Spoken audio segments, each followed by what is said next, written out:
प्रभु यीशु मसीह के नाम से आप सबों को जय मसीह की। प्रिय भाइयों और बहनों, और हम सीख रहे हैं, हम अपने संदेश के आज दूसरे भाग में है। और हमने देखा हमारे पिछले वीडियो में कि न मुरझाने वाला जीवन, मसीह जीवन, न मुरझाने वाला जीवन कैसे बन सकता है। मुरझाने वाला जीवन और न मुरझाने वाला जीवन दोनों में बहुत फर्क है।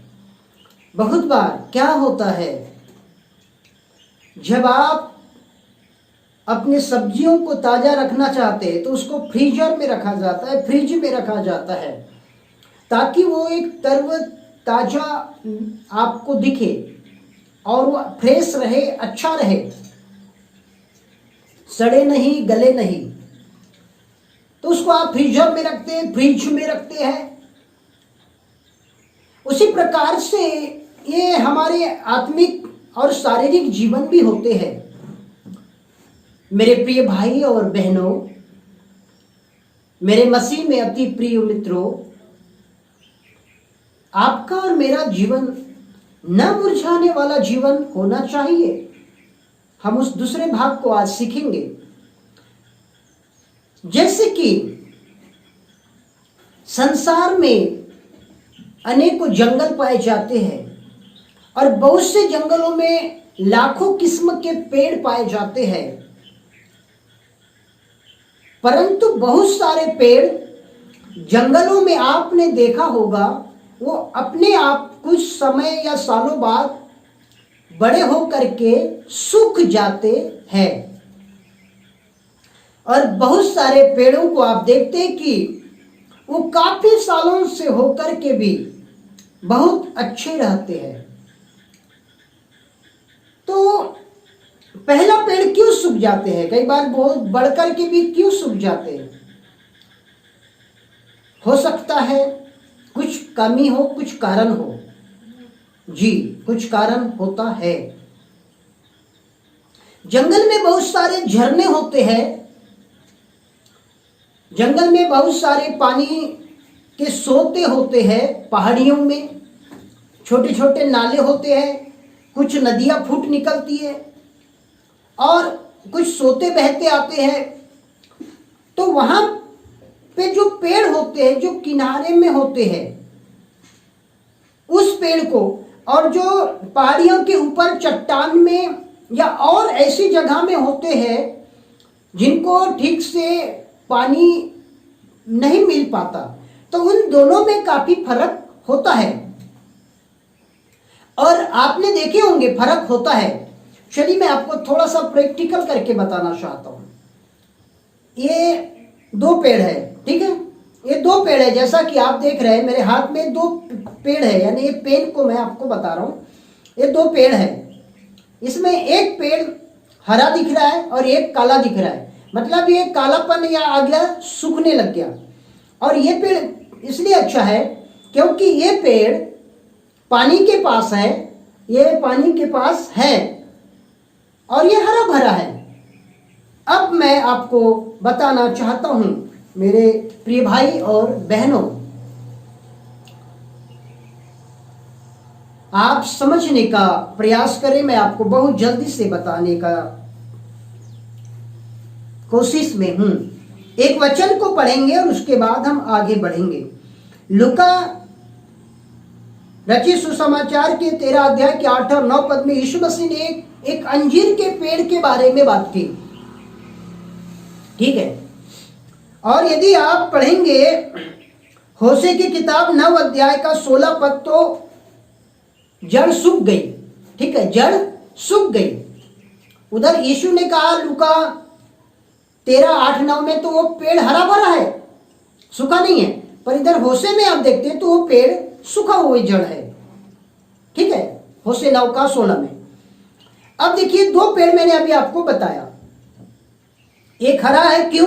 क्योंकि वो पानी के सोते के पास है। एक पेड़ चट्टान में है, पहाड़ियों में है, बहुत दूर है, दूर दूर तक उसको कोई पानी का संपर्क नहीं मिल पा रहा है, या वो उसके जड़ें जो है वो इतनी गहराई में नहीं गई कि उसको पानी मिले। मेरे प्रिय भाई और बहनों, मसीह जीवन भी कुछ इसी तरह का है। बहुत से विश्वासी सूखे होते हैं और बहुत सारे विश्वासी गीले होते हैं, मतलब हरे भरे होते हैं। दो प्रकार के विश्वासी के बारे में मैं आज आपसे बात करना चाहता हूं। न मुरझाने वाला जीवन, और हम अपने संदेश के दूसरे भाग में सीख रहे न मुरझाने वाला जीवन। कहीं आपका जीवन मुरझा तो नहीं रहा है, कहीं आपका जीवन मुरझा तो नहीं रहा है। हो सकता है आप बहुत बढ़ गए, कई बार पेड़ बहुत बढ़ जाते हैं फिर भी सूख जाते। हो सकता है कि आप और मैं बहुत सालों से विश्वास में है, बहुत सालों से आप और मैं मसीह में है, काफी बढ़ गए हैं, संगति में, प्रार्थना, चर्च में है, परंतु फिर भी हमारा आत्मिक जीवन सूख रहा है। क्यों? बहुत बार हम उसका कारण नहीं ढूंढ जा पाते। कारण हमारे पास्टर को पता हो या ना हो, पर आपको और मुझको जरूर पता होता है। देखिए, मेरी गलती मुझे मालूम रहेगी, ना कि मेरे घर के लोगों को या मेरे पास्टर को। भाई मैं गलत कर रहा हूं तो मुझे क्यों नहीं मालूम है, पर आप और मैं कई बार उसको एहसास नहीं कर पाते अपने गलतियों को, और ये स्वीकार नहीं कर पाते कि हमारी जड़ें क्यों सूख रही हैं, और सुधरने की कोशिश भी आप और मैं नहीं करते। इसके कारण थोड़ा तकलीफ आपको और मुझको झेलना पड़ता है। चलिए, अंजीर का पेड़, यीशु ने कहा किसी की, अंगूर की बारी में किसी की, एक अंजीर का पेड़ था। प्रभु यीशु ने वहां 3 साल से फल ढूंढने जाता है। 3 साल, 1 साल, 2 साल, 3 साल हो सकता है। ये फल ढूंढना क्या है और 3 साल क्या है, मैं आपको जल्दी बताना चाहता हूं। अंजीर का पेड़ एक कलीसिया, एक विश्वासी को दर्शाता है। नंबर 1, अंजीर का पेड़ एक कलीसिया है, एक विश्वासी है। नंबर 2, बारी का रखवाला। बारी का रखवाले ने कहा इस वर्ष उसे और रहने दे। बारी का रखवाला है एक पास्टर, परमेश्वर का दास, सुसमाचार प्रचारक, सेवक। नंबर 3, फल का नहीं होना हमारा आत्मिक दशा है, हमारा आत्मिक जीवन है, आत्मिक दशा है, सूखापन है। फल नहीं होना यानी आत्मिक दशा को दर्शाया जा रहा है। ये फल क्या है? फल का नहीं होना क्या है? आत्मिक फल। गलाती 5:22 और 23, आत्मा के फल जो 9 प्रकार के हैं, वो यीशु मसीह मेरे और आपके अंदर फल ढूंढने के लिए आता है। 3 साल हो सकता है आप विश्वास में आए तो 3 साल हो गए, 30 साल हो गए, या आपकी 3 पीढ़ी निकल गई। ये 3 पीढ़ी भी हो सकती है, या 30 साल भी हो सकते हैं, ये 3 दिन भी हो सकते हैं, 3 महीने भी हो सकते हैं। प्रभु यीशु मसीह हर समय एक चर्च के ऊपर नजर बना के रखते हैं। चर्च का मतलब होता है कलीसिया। प्रभु यीशु अपनी नजर कलीसिया में बना के रखते हैं, और प्रभु अपने कलीसिया में फल ढूंढने के लिए हमेशा जाते हैं, और नहीं पाने से उनको दुख होता है। 3 साल से, पहले साल उन्होंने माफ कर दिया, दूसरे साल भी माफ किया, पर तीसरे साल उन्होंने माफ नहीं किया। क्यों? यीशु ने कहा, लूका और उसके 13 के 9 पद में लिखा है, अब से तुझमें फिर कभी फल ना लगे। ये तीसरे साल बोला, पहला दूसरा साल नहीं बोला, आखिरी में तीसरे साल बोला।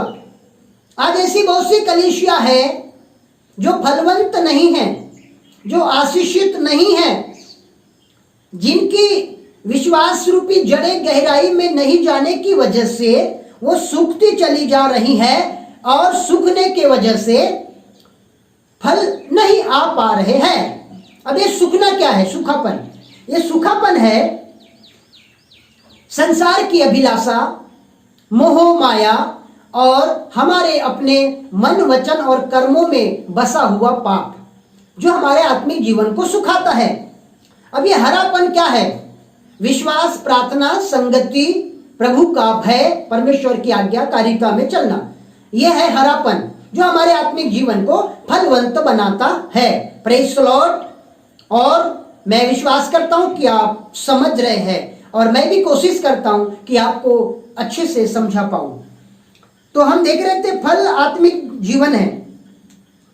एक पेड़ को बढ़ने के लिए 5 चीजों की जरूरत होती है। जैसे हमने बीते कुछ दिन पहले एक वीडियो अपलोड किया था 4 कॉलम जिंदगी के। तो एक कॉलम को बनने के लिए 5 चीजें चाहिए, तब वो कॉलम बनता है। और हमने बताए थे नंबर 1, आपको फिर स्मरण दिलाना चाहता हूं। नंबर 1 लोहा, नंबर 2 सीमेंट, नंबर 3 रेत, नंबर 4 गिट्टी, नंबर 5 पानी। सीमेंट और पानी, रेत, गिट्टी, ये पूरे एक साथ मिलाए जाते हैं और फिर ढाले जाते हैं तो वो एक कॉलम बनता है। अब मैं आपको 5 बातें इस पेड़ के लिए जो जरूरत है, मैं आपको वो बताना चाहता हूं बहुत जल्दी से। और आप मेरे साथ सहमत हैं तो कहे प्रेज़ द लॉर्ड, परमेश्वर की बढ़ाई हो। नंबर 1, सबसे पहले गड्ढा। दाख के बारी के रखवाले ने क्या कहा प्रभु यीशु से? इस साल रहने मैं चारों तरफ खोदूंगा, मतलब गड्ढा। ये गड्ढा क्या है? गहराई। गड्ढे का मतलब है गहराई। गहराई का मतलब क्या है? मजबूती। विश्वास की जड़ें अंदर गड्ढे के गहराई में जाना चाहिए। नंबर 1, 5 बातें बताता हूं मैं आपको पेड़ के बारे में, तब वो पेड़ कैसा मजबूत और फलवंत होगा। एक विश्वासी के बारे में जरा ध्यान से सुने। गड्ढा, नंबर 1 गड्ढा यानी गहराई। ये गहराई क्या दर्शाती है? हमारे विश्वास को दर्शाती है। विश्वास रूपी पेड़ की जड़ें मजबूत अंदर गहराई में जाना चाहिए। नंबर 2 खाद। और वहां लिखा हुआ है मैं खाद डालूंगा। ये खाद क्या है? परमेश्वर का वचन। खाद है परमेश्वर का वचन। अब ये खाद डालने का काम किसका है? बारी का मालिक, रखवाला। तो रखवाला कौन है? प्रभु यीशु मसीह का दास, सेवक, पास्टर, प्रचारक। ठीक है। और मैं आपको बताना चाहता हूं आगे और परमेश्वर का वचन। नंबर 3 मिट्टी।